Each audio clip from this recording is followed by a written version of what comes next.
Well, Ahmad Khadouri is a nuclear scientist and used to work with the Iraqi Atomic Energy Commission. He joins me now via Skype from Toronto. Thank you for being with us. Now, it's a question I've been asking of everyone today. Based on what you know of this deal, what's your initial reaction? And is this an agreement that can work?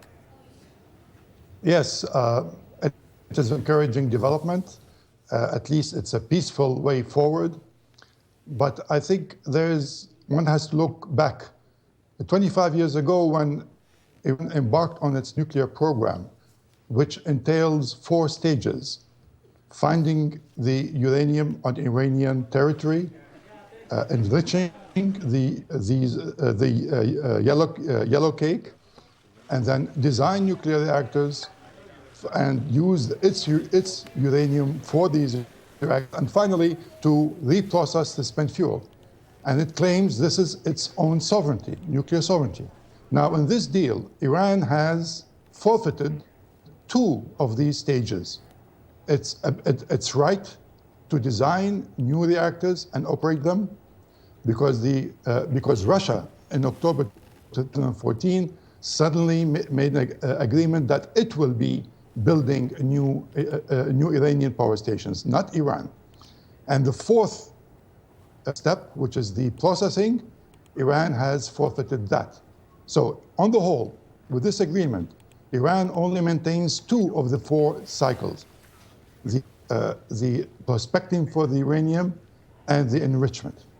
In these 25 years, Iran has achieved all of its peaceful nuclear ambition, which is to manufacture, to enrich uranium for nuclear power stations, which is the 3.54% enrichment, and to be able to enrich to 20%, which is for its reactor at the University of Tehran, which the Americans turned down and blocked in 2010 upon agreement between Iran and Brazil to be provided with this.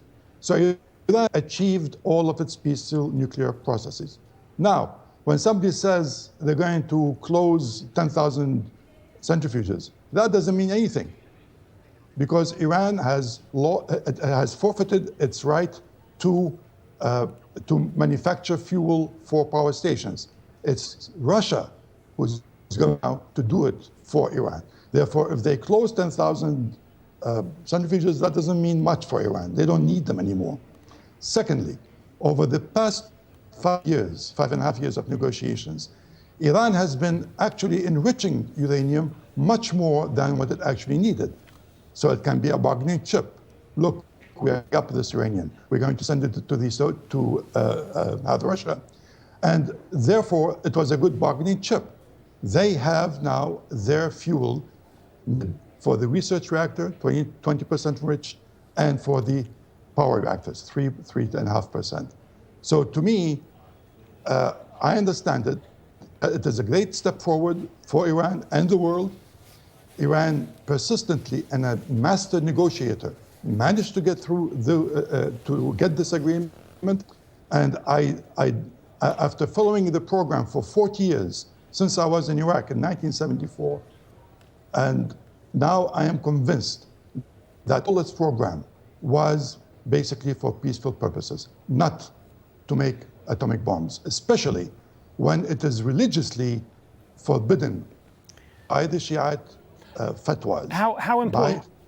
Sure. I want to ask you, how important is the verifiability of all of this, and the provisions that are in place to make sure that that the inspectors will get completely unfettered access to those sites, and that the perception that Iran at any point might deny them access to this?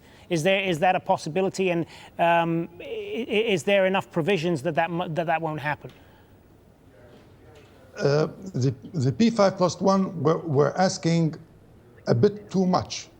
After the experience of and what the inspectors, IA inspectors in the 1990s, completely demolished their credibility by insisting on these inspections. They found nothing.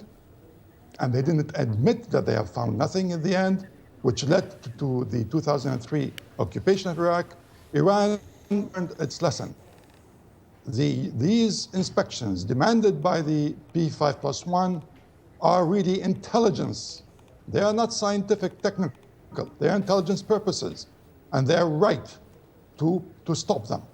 Even Scott Ritter, the inspector, the IA inspector in Iraq in the 1990s, has come out against these unannounced inspections, and I agree with him. Iran has taken a steadfast position, and they have done well. All right, good to get your perspective on this. Imad Khadouri, nuclear scientist, joining us there from Toronto. Thanks for your time.